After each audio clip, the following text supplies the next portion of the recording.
You deserve the glory and the honor.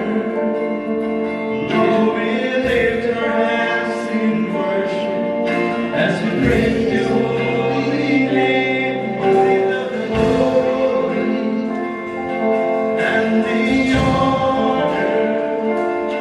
Lord, we lift our hands in worship as we praise your holy name. For you are great, you do miracles. There is no one else like you.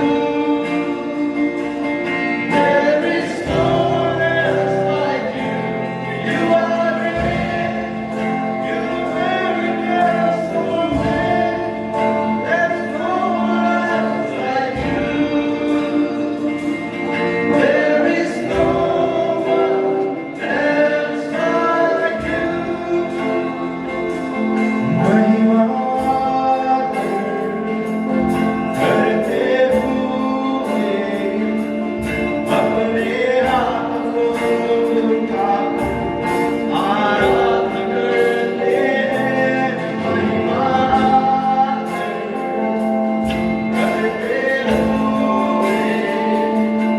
अपने हाथ को उठाकर आराधना करते हैं।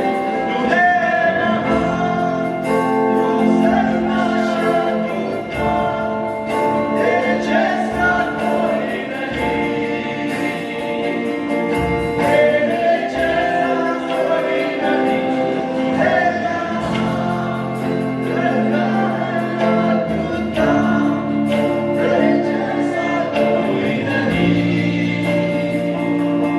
तेरे जैसा कोई नहीं। It's for the glory and the honor. Lord, we lift our hands in worship as we lift your holy name. It's for the glory, yes, Lord, and the honor. Lord, we lift our hands in worship as we lift your holy. You are great, you are great, you're very so great. There is no one else like you. There is no one else like you. You are great. वार को जग कई झट उतरा। फिर उसका दूसरे एतवार को बता देंगे उतरने में कितना समय लगा। तीसरे एतवार को ये बोल देंगे कि वो नाटा था इसलिए पेड़ के ऊपर चढ़ा। ये कुछ नहीं है, सीखने की चीज़ नहीं है। तो कहने का तात्पर्य वी आर वेरी हैप्पी, मैं बहुत खुश हूँ। हम 7वें अध्याय में, ठीक है, और अलर्ट हैं आप लोग। हम लोग कौन से अध्याय में आज? So let's welcome pastor Nikhil Gupta.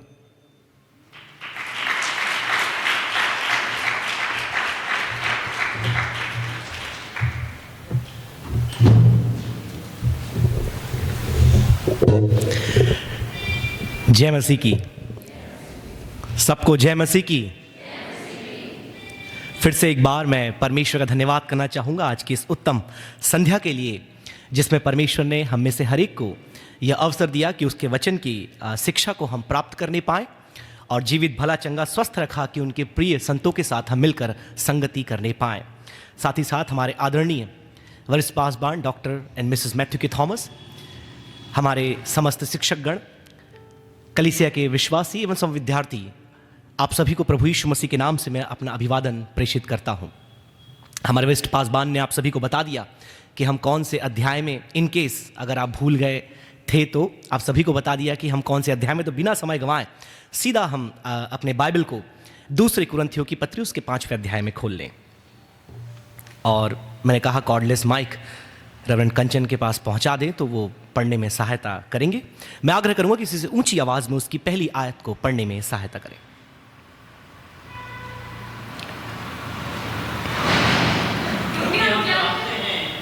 जब हमारा पृथ्वी का डेरा सही का घर गिराया जाएगा स्वर्ग पर एक ऐसा भवन मिलेगा जो हाथों से बना हुआ घर नहीं परंतु चिरस्थायी है। इसमें तो हम ठहराते और बड़ी लालसा रखते हैं कि अपने स्वर्गीय घर को पहन ले। और आगे बहुत सी बातें वो लिखता है। जिस विचारधारा से वो 5वें अध्याय में इन बातों को परमेश्वर का दास पौलुस लिख रहा है, यह विचारधाराएं और ये बातें 4थे अध्याय में वो आरंभ करता है। तो मैं सोच रहा था कि क्या इस पूरे अध्याय का शीर्षक मैं दूं, और बहुत विचार विमर्श करने के बाद 3 बातें निकल करके सामने आती है। 3 बातें, थैंक यू, आप पानी ले आए, जरूरत है नहीं लेकिन जरूरत पड़ सकती उन्हें लग रहा है, थैंक यू। 3 बातें निकल करके सामने आती है। यदि आप देखें तो मैंने कहा था कॉर्डलेस माइक यहां सामने पहुंचा दें। उन 3 बातों के अलावा बहुत सी स्कैटर्ड आइडियाज या विचारधाराएं, शिक्षाएं, महत्वपूर्ण शब्द इस अध्याय में मिलते हैं, लेकिन उन सभी बातों को इस समय के दरमियान में बता पाना मेरे लिए उतना संभव नहीं है। इसलिए 3 मुख्य बातों में मैंने पूरे अध्याय को विभाजित किया है। और वो 3 मुख्य बातें जो विषय के रूप में मैंने आपके सामने रखा है, पावर पॉइंट में आपको दिख जाएगा, कि एक सेवक जो मसीह की सेवकाई में निकलता है, एक पासबान हो, सुसमाचार प्रचारक हो, या कोई भी प्रकार की सेवा वो जब करता है, उसकी जिंदगी में 3 महत्वपूर्ण बातें होती है। और हम में से अधिकतर लोग जो आज यहां बैठे हैं वो या तो प्रभु की सेवा कर रहे हैं या तो अपने आप को उसकी सेवकाई के लिए तैयार कर रहे हैं। तो ये मेरे आशा और विश्वास है कि जब इन 3 बातों को हम मिलकर इस अध्याय में परमेश्वर के दास प्रेरित पौलुस से सीखते हैं, हम अपने जीवन में एक उत्तम सेवक बन पाएंगे। वो 3 बातें कुछ और नहीं परंतु योजना, उद्देश्य और लक्ष्य हमारे जीवन का क्या है। एक सेवा आज के दौर पर कोई मामूली बात नहीं है। एक सेवकाई को संभाल पाना, कर पाना सरल बात नहीं है। कई परमेश्वर के सेवक और कई लोग जो सेवा में आए छोड़ करके चले गए, और कई लोग जो सेवकाई के लिए अध्ययन तो कर रहे हैं लेकिन सेवा में नहीं जाना चाहते, क्योंकि सेवकाई एक बहुत चुनौतीपूर्ण रणभूमि आज बन चुकी है। तमाम प्रकार के विरोधों के मध्य, तमाम प्रकार की चुनौतियों के मध्य एक घबराहट, एक डर आज लोगों के अंदर है कि अगर मैं इस सेवा में गया तो विरोध, सताव, विकट परिस्थितियां मेरा इंतजार कर रही है। There are a lot of people who are training themselves to be the ministers of gospel are afraid to go into the fields. There are many who have been trained in the mission field and read the theology, but they do not want to go in the ministry, because ministry is not a bed of roses. There are challenges, persecution, accusation, and scores of troubles waiting for you. Definitely there are blessings, God's help of the Holy Spirit, but there are challenges. वो सारी चुनौतियां आप पौलुस के जीवन में देखते हैं। इस पत्री को लिखने के पीछे का उद्देश्य मुझसे पहले जो शिक्षक गण थे उन्होंने आपको बताया कि पहली पत्री को लिखने के बाद बहुत से लोग कुरिन्थ की कलीसिया में नाखुश थे, पौलुस के अधिकार को, उसके पत्र को स्वीकार नहीं कर रहे थे। तो उन्हें बड़े प्रेम के द्वारा अपनी प्रेरिताई को प्रमाणित करने के लिए और उन्हें पुनः उन बातों को स्मरण दिलाने के लिए जो उसने पहले पत्री में लिखा था, वह इस पत्री को लिखता है और उन्हें याद दिलाता है कि मैं प्रेरित पौलुस, क्योंकि उसके व्यक्तित्व के ऊपर लोगों ने प्रश्न उठाया था, उसकी प्रेरिताई पर लोगों ने प्रश्न उठाया था, उसकी बुलाहट पर लोगों ने प्रश्न उठाया था कि अगर तू अपने आप को प्रेरित कहता है, तेरे जीवन में इतना दुख क्यों है। देयर 3 बेसिक एक्यूजेशंस या 3 बुनियादी आरोप पौलुस के खिलाफ आप देखते हैं जो वहां के कुरिन्थ के लोगों ने उठाया। सबसे पहली बात बोला दैट यू आर अनफिट, तू अयोग्य है। तू अयोग्य क्यों है? तू बोलने में उतना माहिर नहीं, तू दिखने में उतना आकर्षक नहीं। इसके बारे में मैंने आपको पहले कुरिन्थी की पत्री 2 अध्याय में जब शिक्षा दी थी, काफी डिटेल्ड और विस्तृत रूप से आपको बताया था। यह पहला आरोप उसके ऊपर था। दूसरा आरोप उसके ऊपर था कि तू निर्धन है, तू गरीब है। दूसरे सेवक जो आते हैं वो इतने धनी हैं, इतनी बातों का उनके पास प्रभाव है और तेरे पास कुछ भी नहीं है, तू तो तंबू बनाता है। तीसरा आरोप उसके ऊपर आया था कि तेरे जीवन में इतना दुख है, इतनी परेशानी है, इतना विरोध है, तेरे ऊपर परमेश्वर का अभिषेक नहीं हो सकता। इन तमाम प्रकार के विरोधों के मध्य पौलुस यह कहता है, वो अब बताता है कि उसकी सेवकाई कहां से उसे मिली है, उसकी जिंदगी का उद्देश्य क्या है, उसकी बुलाहट क्या है, उसको परमेश्वर ने किस सेवकाई के लिए चुना है। और चौथे अध्याय से वो आरंभ करता है, बेसिकली 3rd चैप्टर से वो बिगिन करता है और बताता है कि पुरानी वाचा के तहत जो सेवकाई दी गई थी उससे कई गुना ज्यादा महिमामय, महत्वपूर्ण और दैवीय प्रकाशन से भरी हुई सेवकाई है नए वाचा की। और वो तुलना आरंभ करता है पुरानी वाचा जो मूसा के द्वारा व्यवस्था के अधीन की गई, नई वाचा जो मसीह के द्वारा अनुग्रह से पौलुस को सौंपी गई। और मैं उन बातों को दोहराना चाहूंगा नहीं, बीते सप्ताह आपने चौथे अध्याय से बातों को सीखा कि पौलुस क्या बताता है, और यहां पर अब उस बात को जारी रखते हुए जो मृत्यु और जन्म के बारे में या फिर मरने के बाद का जो जीवन है उसके बारे में बताता है। और वो कहता है कि हमें मालूम है, मैं चाहूंगा फिर से एक बार उसकी पहली आयत को पढ़ने में सहायता करें, मुझे मालूम है, क्योंकि हम जानते हैं हाँ हम जानते हैं कि जब हमारा पृथ्वी का ढेर सही का घर गिराया जाएगा तो हमें परमेश्वर की ओर से स्वर्ग पर एक ऐसा भवन मिलेगा जो हाथों से बना हुआ घर नहीं परंतु चिरस्थायी है। पहला पॉइंट जो मैंने कहा, 3 बातें मैं आपके बीच में रखूंगा। सबसे पहला बिंदु जो मैं आपके बीच में रखना चाहूंगा वो है प्लान ऑफ परमानेंस, चिरस्थायी या स्थायी भवन की योजना। पौलुस से आप पूछे तो सेवकाई में क्यों लगा हुआ है, इतना दुख, इतना क्लेश, इतनी परेशानी तेरे जीवन में है, तू कभी भी मर सकता है, तेरी जिंदगी में मृत्यु कभी भी दस्तक दे सकती है। पौलुस कहता है हमें मालूम है, क्या मालूम है, कि जो कुछ भी इस दुनिया में है वो अस्थाई है, लेकिन इसके बाद जो मसीह परमेश्वर हमें देना चाहता है वो स्थाई है। और वो कहता है for we know that our earthly house, हमारा इस संसार, इस दुनिया, इस पृथ्वी पर का डेरा, तंबू, a house not made with hands, उसकी तुलना करता है एक ऐसे भवन, एक ऐसे मकान, एक ऐसे निर्माणाधीन स्थान से जो हाथों से नहीं लेकिन परमेश्वर के वचन से बना है। और वो कहता है आगे इटर्नल इन हेवन, अनंतकालीन, चिरस्थाई, जिसका कोई अंत नहीं। और वो फिर यहां पर कुछ उपमा इस्तेमाल करता है, कुछ प्रतीकों को बताता है। सबसे पहले वो कहता है, पढ़िए उसकी दूसरी आयत, इसमें तो हम कराहते Right. बड़ी लालसा रखते हैं कि अपने स्वर्गीय घर को पहन ले। यहां पर अंग्रेजी आप पढ़ें तो वहां लिखा है क्लोथ्ड इन हेवनली हैबिटेशन। सबसे पहले उसने भवन का इस्तेमाल किया, अब दूसरा शब्द जो इस्तेमाल कर रहा है वो वस्त्र का कर रहा है, कपड़े का। वो कह रहा है कि ये जो शरीर है ये नश्वर है, इसकी जो लिमिटेशन है वो केवल इस पृथ्वी तक है, इसके बाद इसका कोई अस्तित्व नहीं है।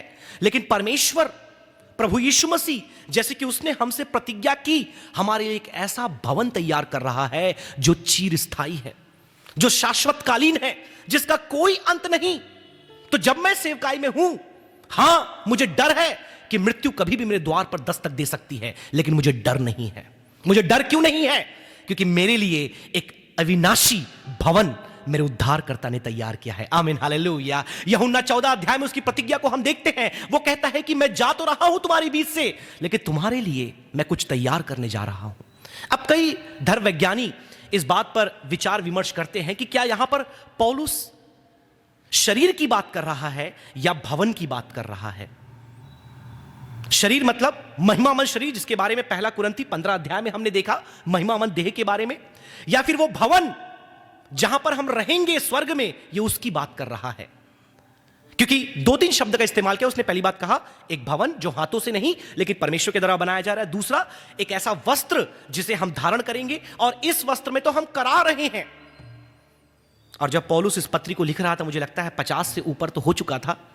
और जैसे जैसे आपकी उम्र बढ़ती जाती है, जब आप सुबह उठते हैं, आपके शरीर से कराहने की आवाज़ भी निकलती है। जब अंगड़ाई लेते हैं, कई बार बुजुर्गों के साथ मेरा रहने का अनुभव रहा है, बुजुर्ग मतलब जो 80 के ऊपर रहे हैं, तो जब वो सुबह उठते हैं या शाम को जब उठते हैं या जब भी बिस्तर से हिलते हैं, आपको आवाज़ सुनाई देती है। आप में से किसी ने अनुभव किया है ये? ऐसी आवाज़ें आपको सुनाई देती रहती है। क्यों? Because this shows the ageing of this body. इस शरीर का क्या है? उम्र दराज होने का वो एक प्रमाण है, कमजोर होने का, निष्क्रिय होने का, निरंकुश होने का वो क्या है? प्रमाण है। पौलुस कहता है हम कराह रहे हैं, we are groaning in pain to get delivered from this body. अब कई लोग ये बोलते हैं कि पौलुस ने ये बात कहा तो वो शरीर को शायद कहीं ना कहीं बुरा या पापमय बता रहा है। तो मैनिकियन जो लोग थे दूसरी शताब्दी के, वहां से एक कुशिक्षा निकल करके आई कि देह पापमय है, इसको प्रताड़ित करो, इसको मारो, इसको काटो। इसलिए बहुत से लोग अगस्टीन के उद्धार होने से पहले वो भी मैनिकीनियन था। तो कई लोग कांटों पर चलते हैं, कांच तोड़ करके चलते हैं, आग जलाते हैं उसके ऊपर चलते हैं, खाना नहीं खाते कई कई दिन तक, अपने शरीर को वश में करने के लिए कई हथकंडे अपनाते हैं। पौलुस यहां पर यह नहीं बोल रहा, पौलुस ये नहीं कह रहा कि शरीर बुरा है, इसे मारो, काटो और इसे खत्म करो। वो यहां यह बता रहा है कि जो देह आपको मिलने वाली है, जो भवन आपको मिलने वाला है, जो जीवन आपको मिलने वाला है, उसकी तुलना इस शरीर से आप नहीं कर सकते। आमीन, हालेलुया।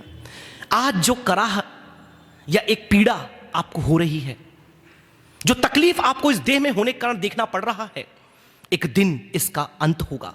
और वो कहता है, आगे पढ़िए उसके 3 वचन को, कि इसके पहनने से हम नंगे ना पाए जाएं, हाँ, और हम इस डेरे में रहते हुए बोझ से दबे कराहते रहते हैं। दूसरी बार वो बोल रहा है, मतलब एक सुबह का कराहना जब पहली बार सो के उठते हैं, फिर दोपहर को जब सो के उठते हैं, शाम का कराहना कराहते हैं। हाँ, फिर से पढ़िए, उसमें एक इंपॉर्टेंट वर्ड आया है, डेरे में, अंग्रेजी में वर्ड आया टेंट।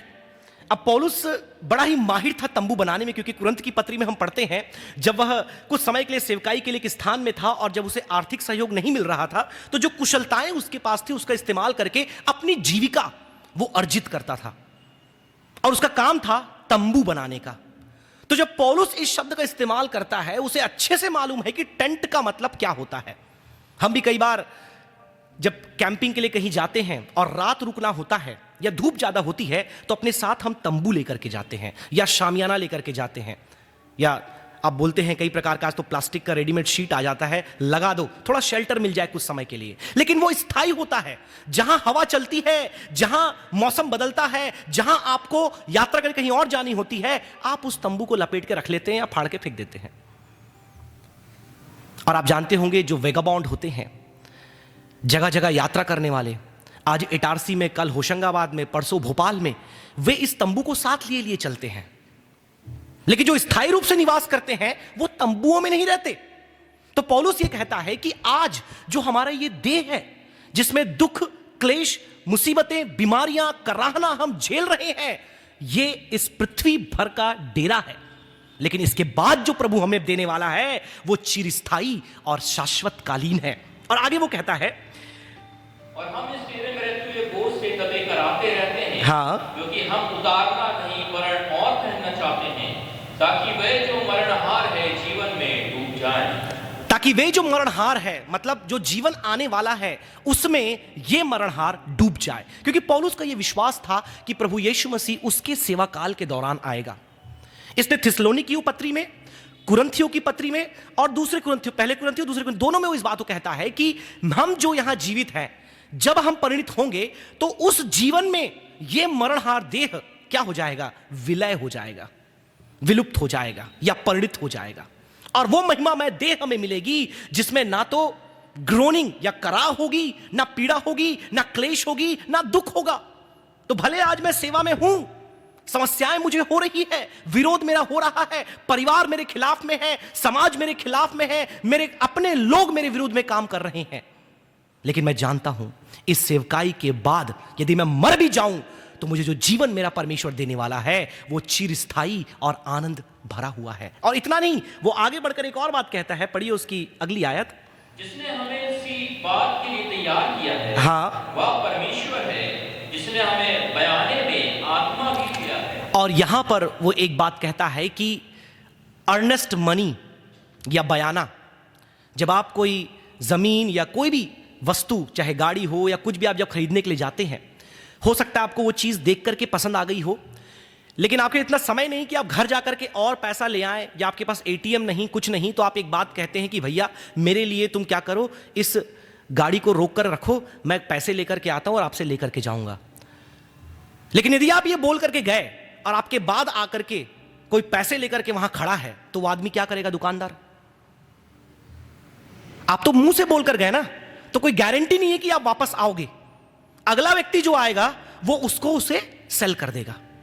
इसलिए बयाने का विचार निकल करके आया है। बयाना मतलब किसी चीज को ब्लॉक कर देना, रोक देना कि हां भाई इसे मैं लूंगा, ये मेरा है। अर्नेस्ट मनी जिसको बोलते हैं डीपी, राइट, डाउन पेमेंट। आप पूरा पैसा नहीं देते लेकिन थोड़ा पैसा देते हैं या थोड़ा रकम देते हैं। तो पौलुस ये कहता है कि जो पवित्र आत्मा तुमको मिला है वो एक्चुअली में वही बयाना है जिसका पूरा किस्त तुम्हें स्वर्ग में जाने के बाद मिलेगा। आमीन, हालेलुया। अब ये पवित्र आत्मा के बारे में जब आप बात करते तो कोई छोटी मोटी बात नहीं है।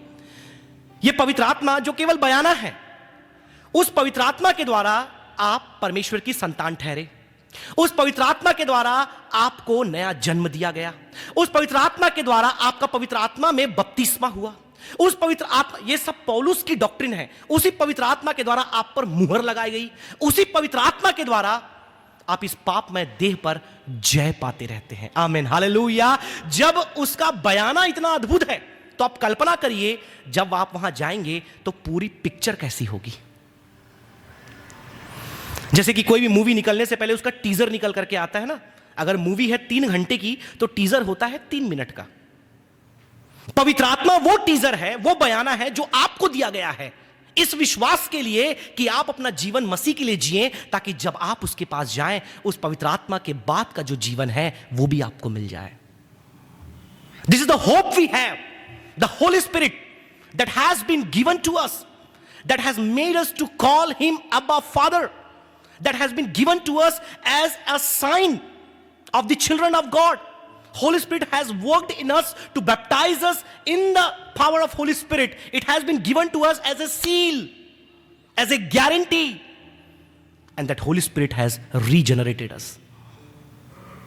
So think about the earnest money, the glory of earnest money, and the whole payment that will be given to you when you die and go to your eternal abode. पहले भाग में वो बताता है मेरे प्रियो कि किस तरीके से परमेश्वर ने एक योजना बनाई है। वो योजना अस्थाई नहीं है, वो योजना स्थायी है। क्योंकि जहां आप जाएंगे और जिस देह में आप रहेंगे वह एक चिर स्थायी स्थान है। दूसरे बिंदु में हम आते हैं वहां से, जो 6वीं आयत से लेकर तो 10वीं आयत तक है। पहला भाग हमने देखा प्लान ऑफ परमानेंस, चिर स्थायी जीवन की योजना, पहली आयत से लेकर 5वीं आयत तक। दूसरा पॉइंट हम देखेंगे परसूट ऑफ प्रेजेंट, 6वीं आयत से लेकर तो 10वीं आयत तक। मैं चाहूंगा उसकी 6वीं आयत पढ़ने में सहायता करें। अतः हम सदा ढाढ़स बांधे रहते हैं और यह जानते हैं कि जब तक हम देह में रहते हैं तब तक प्रभु से अलग हैं। अब यहां पर आप देखिए, जब हमें यह मालूम चल गया कि भविष्य में हमारे लिए क्या योजना बनी है, उस भविष्य की योजना को जानने के बाद अब वर्तमान में हमारा क्या कर्तव्य है, वर्तमान में हमारा क्या जवाबदारी है, इस समय हमें क्या करना है, किस चीज के पीछे भागना है, किस बात को पूरा करना है। हां भाई, भविष्य में जो मिलने वाला है मिलने वाला है, but what about the present. पौलुस ये नहीं बोल रहा कि मैं मर करके चले जाना चाहता हूं मसीह के पास उस अनंत काल के जीवन को पाने के लिए। वो कहता है मर जाना लाभ है, लेकिन जीना क्या है? मसीह है। लाभ है मर जाना, क्योंकि अनंत काल का जीवन परमेश्वर ने प्रकाशन के रूप में क्या मिलने वाला है प्रेरित पौलुस को बता दिया, और उसके द्वारा हमें मालूम चल गया। इसका मतलब क्या है? आज हम मर के चले जाएं वहां पर? नो। वो कहता है कि हां, एक जीवन है, अविनाशी जीवन है, अविनाशी देह है, अविनाशी भवन है, लेकिन अभी क्या करना है, वर्तमान में क्या करना है, वर्तमान की आपकी जो जिंदगी की लक्ष्य क्या होनी चाहिए, आपकी महत्वाकांक्षाएं क्या होनी चाहिए? It is to please Lord Jesus Christ, प्रभु यीशु मसीह को प्रसन्न करना। पौलुस कहता है मेरे वर्तमान का लक्ष्य है कि अपनी जिंदगी से मैं जब तक जीऊं, भले मैं क्लेश में रहूं, दुख में रहूं, बीमारी में रहूं, विरोध में रहूं, सताव में रहूं, तंगी में रहूं, दुर्घटना में रहूं, मैं मसीह को प्रसन्न करना चाहता हूं। पढ़िए उसकी 6वीं 7वीं आयत। अतः हम सदा ढाढ़स बांधते रहें और ये जानते हैं कि जब तक हम देह में रहते हैं तब तक प्रभु से अलग हैं। अलग है। रूप को देखकर नहीं पर हाँ, पढ़िए आगे। इसलिए हम ढाढ़स बांधते रहते हैं और देह से अलग होकर प्रभु के साथ रहना और भी उत्तम समझते हैं। इस कारण हमारे मन की उमंग यह है कि चाहे साथ रहे चाहे अलग रहे, पर हम उसे भाते रहें। हम उसे भाते रहें। इंग्लिश में आया है whether be present or the absent from the Lord in the body in the eternal abode we may be pleasing to him। और दो बार कहता है we have this confidence। ये भरोसा पौलुस के पास आया कहां से? क्योंकि परमेश्वर ने उसको भविष्य के बारे में बता दिया। अगर आपको यह नहीं पता कि कल आपका ग्रेजुएशन होने वाला है, प्रभु का धन्यवाद हो, पास्टर जयंता ने अपनी पंडिताई पूरी करी। अगर उनको यह नहीं मालूम रहता कि आज का ग्रेजुएशन उनके सामने रखा है, क्या वो बीते 2 साल 3 साल परिश्रम करते? आप में से कोई भी, अगर आपको मालूम नहीं कि आपका ग्रेजुएशन नवंबर की माह में अधिकतर समय होता है, कभी कभी अक्टूबर में भी हो जाता है, अगर आपको नहीं मालूम कि एक दिन आपका दीक्षांत होने वाला है, क्या आप कभी भी मेहनत करेंगे, पढ़ेंगे अध्याय या अपनी पढ़ाई को पूरा करेंगे? आपको भविष्य के बारे में बता दिया गया कॉलेज के द्वारा कि आपको दीक्षांत दिया जाएगा, आपको डिग्री दी जाएगी, आपको सेवकाई के लिए नियुक्त कर दिया जाएगा। पौलुस को मालूम चल गया कि उसे क्या मिलने वाला है, भविष्य में उसके लिए क्या रखा है। वो जान करके वो सो नहीं गया वो जान लिया और जान करके बोला मैं वर्तमान में इसलिए अपने प्रभु को खुश करने के लिए, चाहे देह में उपस्थित हो या अनुपस्थित हो, मैं उसको प्रसन्न करने के लिए अपना जीवन जीना चाहता हूं। कई बार इस जिंदगी के दुख, क्लेश, परेशानियों के बीच में हम अपने लक्ष्य को भूल जाते हैं। मसीह जीवन का लक्ष्य, सेवकाई जीवन का लक्ष्य, प्रभु की सेवा में उतर करके क्या करना है, इस उद्देश्य को हम भूल जाते हैं। पौलुस आज की शाम हमें याद दिलाता है कि मसीह को हम प्रसन्न करने वाले हो जाएं। और 2 बार लिखता है। पहली बार वो लिखता है उसकी 8वीं आयत में, वी आर कॉन्फिडेंट। हमें आत्मविश्वास है, हमें भरोसा है। किस बात पर है? हमें उस पर पूरा भरोसा है। फिर वो कहता है उसके 8वीं आयत में, वी आर कॉन्फिडेंट। हमें भरोसा है, हमें मालूम है, इसलिए हम अपने प्रभु को, अपने बुलाने वाले को, अपने सृष्टिकर्ता को, जिसने ये सेवा मुझे सौंपी है, उसे प्रसन्न करने के लिए मैं दिन और रात प्रयास करता रहता हूं, चाहे इस नश्वर देह में हूं या फिर उसके पास मैं उपस्थित हूं। पढ़िए उसकी अगली आयत को। क्योंकि अवश्य है कि हम सबका हाथ मसीह के न्याय आसन के सामने खुल जाए कि हर एक व्यक्ति अपने अपने भले बुरे कामों का बदला जो उसने देह के द्वारा किया हो पाए। और यहां पर वो एक और महत्वपूर्ण पहलू को हमारे सामने रखता है कि हम प्रभु को प्रसन्न करने के लिए क्यों हमेशा तैयार रहें, क्योंकि एक दिन है जो न्याय का दिन है। अब यहां पर जो शब्द आया है वो है बीमा। अब कई लोग ये बोलते हैं कि ये वो न्याय है जो धर्मी अधर्मी के बीच किया जाएगा। कई लोग ये बोलते हैं कि वो ये न्याय है जो धर्मियों का ही होगा, उन्हें प्रतिफल दिया जाएगा। लेकिन ये वर्ड वही वर्ड है जो पौलुस ने प्रेरितों के काम पुस्तक में इस्तेमाल किया है, जब वो गैलियो के सामने, एक महाअधिपति होता है, उसके सामने खड़ा होता है अपने ट्रायल के लिए, अपने पेशी के लिए, वहां भी ये वर्ड का इस्तेमाल करता है। और ये कहता है कि तुमने जैसा जो काम किया है उसके अनुसार तुम्हें फल दिया जाएगा। तो आज the pursuit of present, why you have to please God, because there is a day of judgment। एक दिन आएगा न्याय का जब आपको आपका प्रतिफल जो आपने प्रभु की सेवकाई के दौरान किया है, परिश्रम किया है, आपको उसके लिए प्रतिफल मिलेगा। और जिसने ज्यादा किया है उसे ज्यादा मिलेगा। एकेडमिक अवार्ड हर किसी को नहीं मिलता, एक ही को मिलता है, राइट? ग्रेजुएशन स्पीकर 4 लोग नहीं होते, 5 लोग नहीं होते, एक ही होता है। बेस्ट इन पर्टिकुलर फील्ड एक ही व्यक्ति होता है, पढ़ने वाले सैकड़ों लोग होते हैं। तो जिस प्रकार से जितना आप समर्पण के साथ, जितना आप अपने जीवन में जुनून के साथ, जितना आप अपने आप को परमेश्वर के हाथ में सौंपते हुए सेवा करेंगे, उसके अनुसार परमेश्वर आपके लिए प्रतिफल रखा है। According to your passion for the Lord, your commitment, your dedication, your devotion for the Lord, you're gonna get the reward of your ministry। तो ना केवल यह कि भविष्य मेरे लिए क्या योजना है मुझे मालूम है, लेकिन मेरे सामने एक न्याय का दिन है जहां पर बीमा सीट में मेरा मसीहा बैठ करके मुझे प्रतिफल देगा और कहेगा शाबाश, अपने पिता के आनंद में प्रवेश करो। और इसके बारे में प्रभु यीशु मसीह ने भी हमें बताया है। फिर आप आगे बढ़ेंगे, वहां से पढ़िए उसकी अगली आयत को। इसलिए प्रभु का भय मानकर हाँ। लोगों को समझाते हैं कि परंतु परमेश्वर पर हमारा हाथ प्रकट है। This brings us to the third point.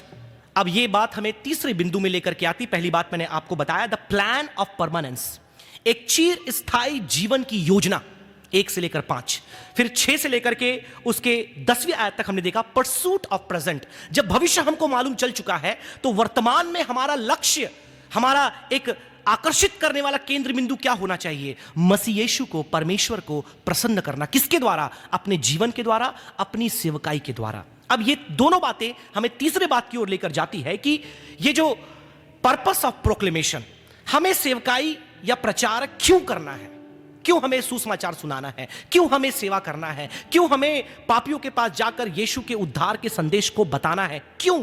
The purpose of proclamation. और यहां पर 3 बातें इसके अंदर वो कहता है जो बहुत ही खूबसूरत है, और कहीं ना कहीं इन बातों को पढ़ने से, सुनने से हमारे अंदर हमारी बुलाहट पुनः स्थापित होती है।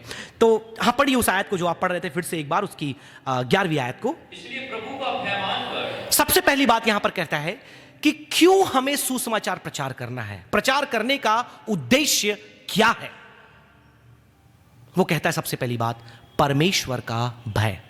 पढ़ते जाइए।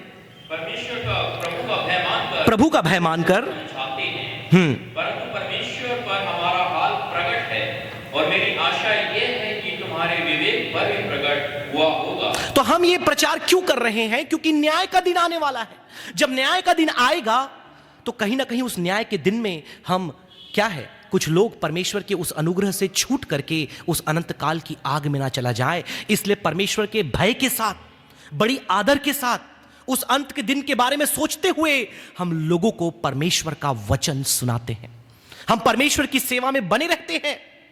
पौलुस, तुम्हें तो टेंट बनाना भी आता है, अपना धंधा क्यों नहीं चालू कर लेते?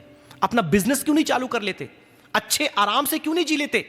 कभी तुम्हारा नाव का दुर्घटना हो रहा है, कभी तुमको सांप चढ़ जा रहा है, कभी तुमको लोग पीटने आ रहे हैं, कभी कोई पथरवाह कर रहा है, कभी कोई चाबुक मार रहा है, कभी कोई तुम्हारे खिलाफ में इतनी षड्यंत्र बना रहा है, तुम्हें जेल में डाल रहे हैं, तुम्हें काल कोठरी में। और हमारे पासवान ने बताया उस समय की काल कोठरी कैसी होती थी, उस गंदे पानी, बदबूदार पानी में किस रीति से वो पड़ा हुआ था, जहां पर कोई मिलने उससे नहीं आ सकता।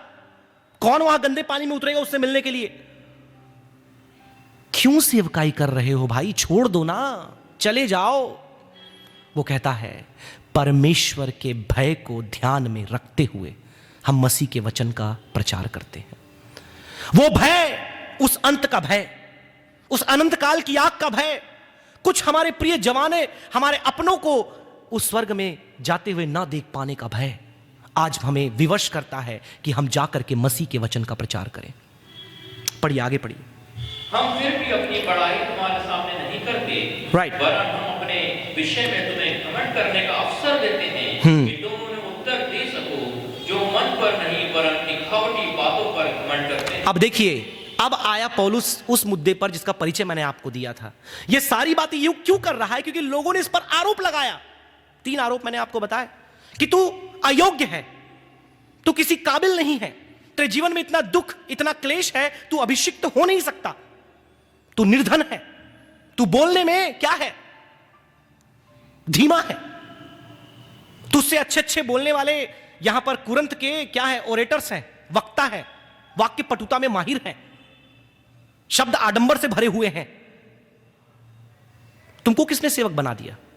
वो कहता है ये वो लोग हैं जो बाहरी रूप को देखकर आकर्षित होते हैं, ये वे लोग हैं जो क्या करते हैं, बाहरी साज सज्जा को देख करके लोग अच्छे और बुरे का चुनाव करते हैं।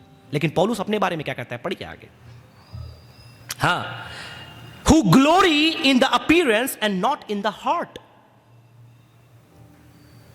वो पौलुस कहता है कि मेरा दिल मसीह के लिए जा चुका है और मैं उसकी सेवकाई दिल से करता हूं, इसलिए मेरी प्रेरिताई मनुष्यों के द्वारा नियुक्त नहीं की गई, लेकिन मेरी प्रेरिताई की सेवा मुझे मसीह से मिली है।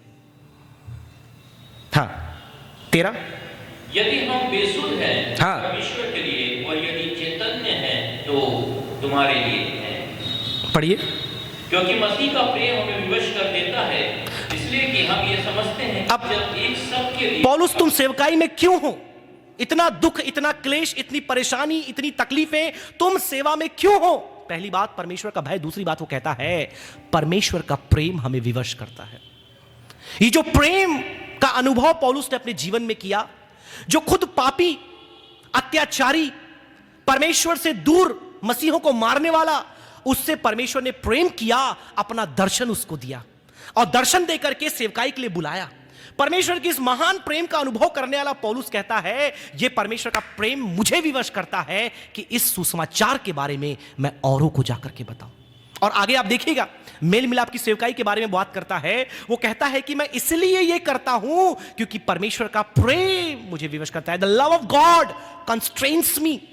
कंस्ट्रेन करने का मतलब कोई ऐसी बात आपके अंदर जो दिन और रात आपको कचोटती रहती है। और इसके बारे में पुराने नियम के भविष्यवक्ता ने कहा कि मेरी हड्डियों में परमेश्वर का वचन आग की समान जल रहा है। यह वही बात है। लेकिन यहां पर प्रेरित पौलुस कहता है, वो वचन, वो जो बुलाहट, वो सेवकाई जो मेरे अंदर है, वो परमेश्वर के प्रेम के विवश करने के कारण क्या कर रहा है? It's bubbling in my heart. मेरे मन में यह मचल रहा है कि मैं जाकर के प्रभु के वचन का संदेश, उस सुसमाचार को मैं लोगों को जाकर के बताऊं। तो first the fear of God and second the love of God and love for the people. It constrains मी।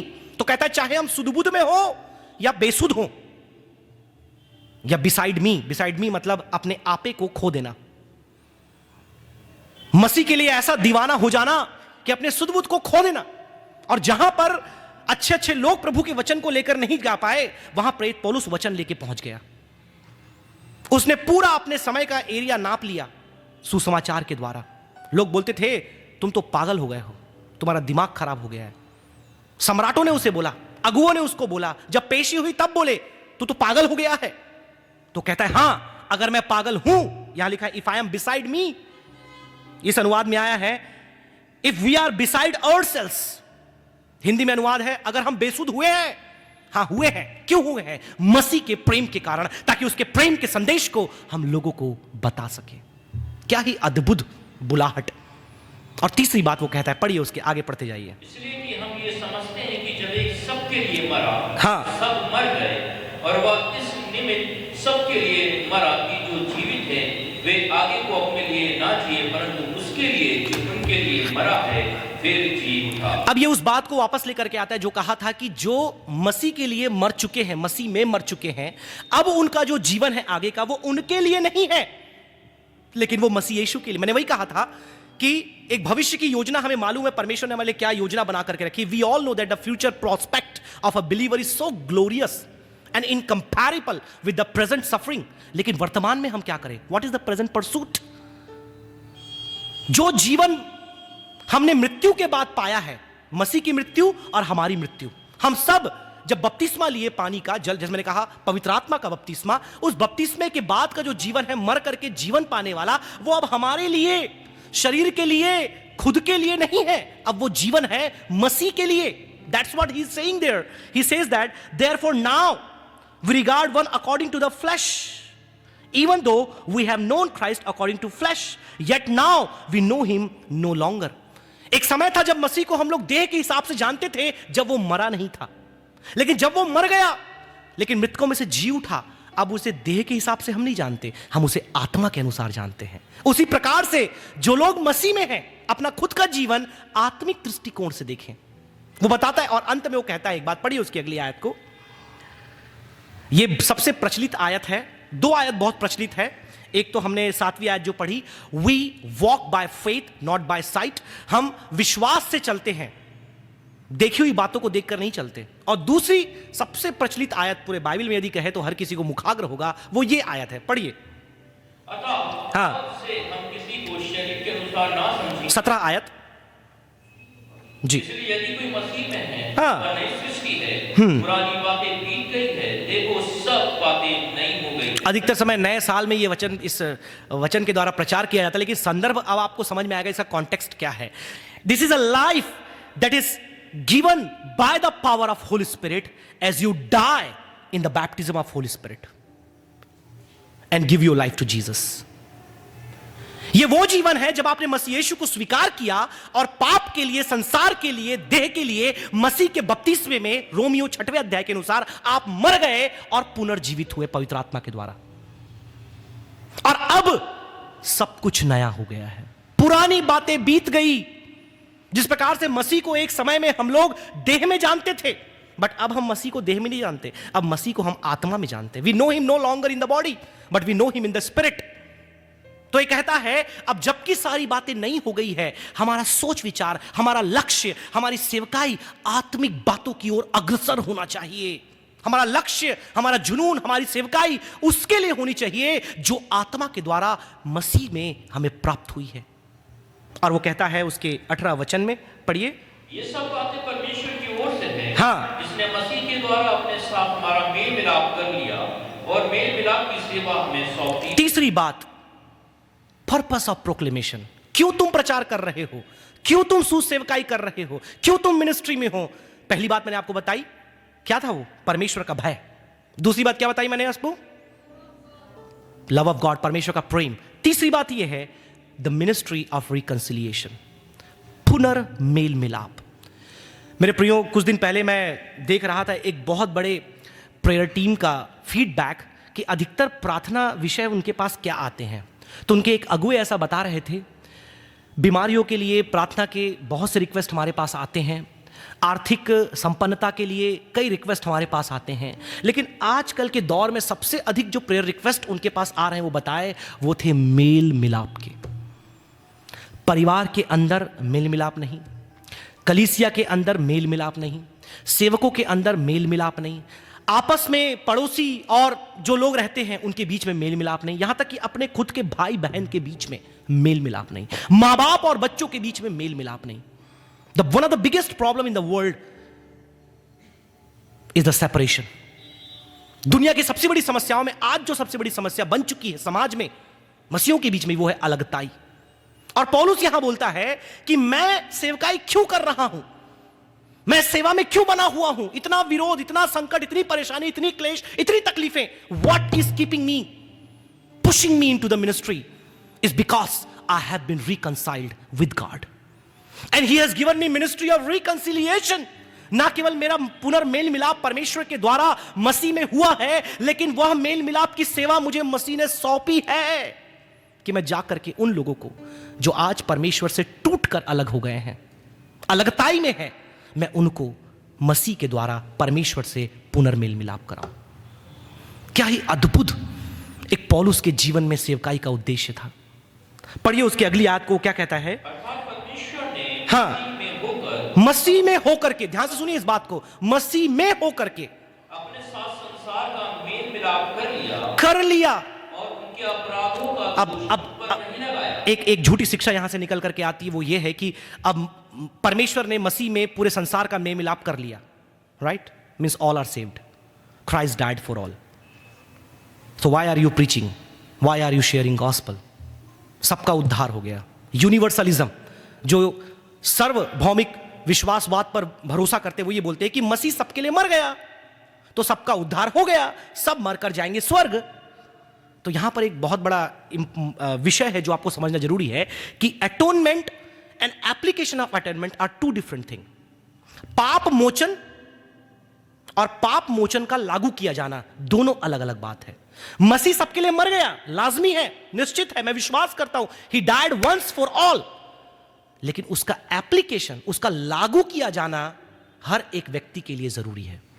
इसीलिए वचन का प्रचार किया जाता है, ताकि मसीह आपके लिए मरा है, लेकिन जब तक आप उसके उस अटोनमेंट को स्वीकार करके विश्वास के द्वारा उस पर अपने ईमान को नहीं लाएंगे, आपका उद्धार नहीं होगा, आप परमेश्वर के राज्य के भागीदारी नहीं होंगे।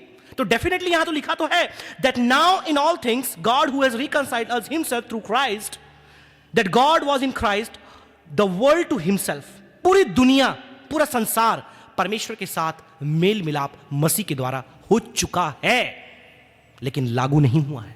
केवल उनके लागू हुआ है जिन्होंने पाप के मार्ग से फिरकर पानी का बपतिस्मा लेकर अपना जीवन मसीह के भय और भक्ति में बिताते हैं। इसलिए पौलुस कहता है मैं प्रचार कर रहा हूं, मैं सुसमाचार सुना रहा। पढ़िए उसके अगले वाक्य को, पढ़िए उसी आयत का। और उसने मेल मिलाप का वचन हमें सौंप दिया। अब वो वचन हमें सौंपा है। पहले मेल मिलाप कर दिया, कलवरी के क्रूस में अपने आप को बलिदान करके दे दिया, और अब वो वचन हमें सौंपा है। मैं क्यों, पौलुस तू क्यों सेवा कर रहा है? तुझे क्या हुआ है? क्यों इतने तकलीफ में, परेशानी में, अपने परिवार से अलग मारा मारा भटका भटका फिर रहा है, बेड़ियों में? क्यों? क्योंकि उसने मेरा मेल मिलाप किया है। उसी के अंदर मेल मिलाप की सेवा उसने मुझे सौंपी है। मुझे लगता है दुनिया की तमाम सेवाओं में one of the greatest work you can do is to reconcile people. दुनिया के तमाम कार्यों में सबसे बड़ा, सबसे महत्वपूर्ण कार्य यदि आप कुछ कर सकते हैं अपने जीवन में, वो है दो लोगों को मिला देना। Because that is the greatest problem of this world. दुनिया की सबसे बड़ी समस्या है लोगों में फूट, विभाजन, अलगताई। और पौलुस कहता है मेरी सेवा जो प्रभु ने दी है वो है मेल मिलाप की। और आगे क्या कहता है सुनिए, बहुत खूबसूरत बात वो कहता है। केवल 5 मिनट मेरे पास है, अपने शब्दों को विराम देना चाहूंगा। इसलिए हम मसीह के राजदूत हैं। हाँ, मानो परमेश्वर हमारे द्वारा विनती कर रहा है। राइट। हम मसीह की ओर से निवेदन करते हैं कि परमेश्वर के साथ मेल मिलाप करो। अब आप देखिए वहां पर आगे वो इस सारी बातों को बताता है कि धार्मिकता की सेवा हमें सौंपी गई है, मेल मिलाप करने का काम सौंपा गया है। इस प्रकार से वो बताते हुए ये कहता है कि मैं सेवकाई क्यों कर रहा हूं, why am I proclaiming, what is the purpose. इन बातों को कहकर 3 टेक अवे लेसन्स देते हुए अपने शब्दों को विराम देना चाहूंगा। उसके लास्ट स्लाइड में आ जाएं। ये 3 बातें आप याद रखें। ये पौलुस ने अपने जीवन के बारे में बताया, लेकिन हमारे लिए जो पाठ है वो ये 3 है। क्योंकि मैंने कहा इनमें से अधिकतर लोग आज मसीह की सेवा के लिए अपने आप को तैयार कर रहे हैं। ये अध्याय पूरा सेवकाई से भरा हुआ है। 3 बातें वो कहता है कि जो आज हम अपने साथ लेकर गए। सबसे बड़ी बात, in spite of present suffering, वर्तमान के क्लेश, दुख, परेशानी, विरोध होने के बावजूद फोकस ऑन फ्यूचर ग्लोरी। वर्तमान की तमाम क्लेशों के होने के बावजूद आप अपने ध्यान को इस दुख में नहीं लेकिन आने वाले उस जीवन में लगा करके रखें। अन्यथा आप सेवा नहीं कर पाएंगे, आप सेवा में खड़े नहीं हो पाएंगे। कई बार हमारे पासवान ने इस बात को बोला है, परमेश्वर के अनुग्रह से परमेश्वर का दिया सब कुछ है हमारे पास अब्रॉड में, सब कुछ। कई लोग इस एज में सेवा निवृत्ति ले लेते हैं और आराम करते हैं। कई लोग इतनी परेशानियों को आते देख करके, इतने क्लेशों को आते देख करके हाथ पीछे कर लेते हैं। अरे क्यों मूसल में अपने सिर को देना। पौलुस को लोगों ने बोला, लेकिन उसको मालूम था, क्योंकि उसका जो ध्यान था वो इन समस्याओं पर नहीं था, उसका ध्यान उस आने वाले जीवन पर था जो परमेश्वर ने उसके लिए रखा है। आमीन, हालेलुया। उसका फोकस ये दुख, पीड़ा, विरोध, आरोप, प्रत्यारोप, खिलाफत करने वालों के ऊपर नहीं था। उसका ध्यान था उस जीवन पर जो परमेश्वर उसको देने वाला है और प्रतिज्ञा उसको करके रखी है। दूसरी बात, in spite of many temptations focus on pleasing God. तमाम प्रकार की परीक्षाएं, तमाम प्रकार की अभिलाषाएं, तमाम प्रकार के जो आपके सामने शैतान आपको आमंत्रण देता रहता है, उन सब के बावजूद आपकी जिंदगी का लक्ष्य केवल मसीह को प्रसन्न करना हो जाए। आज हम ये सीख करके जाएं, जब पौलुस ये कह सकता है कि जीना मेरे लिए मसीह है, सेवकाई में आना मेरे लिए मसीह को प्रसन्न करना है, मैं जो कुछ भी हूं मसीह के कारण हूं, मेरा ये जीवन मसीह के लिए है, तो क्यों ना हम अपने जीवन में कोशिश करें तमाम परीक्षाओं, अभिलाषाओं, प्रलोभनों के बावजूद we should focus on pleasing Christ in spite of all the temptations we have. तीसरा और अंतिम बात, in spite of many distraction focus on the ministry, so to say the ministry of reconciliation. तमाम प्रकार के दिमाग को भंग करने वाले, विघ्न उत्पन्न करने वाले, सेवकाई से भटकाने वाले विचारों के बावजूद, लोगों के बावजूद, षड्यंत्रों के बावजूद पुनः मेल मिलाप की सेवा में अपने ध्यान को हम केंद्रित करें। प्रभु इन वचनों के द्वारा आपको बहुत ऐसे आशीष दे। आप सभी को जय मसीह की।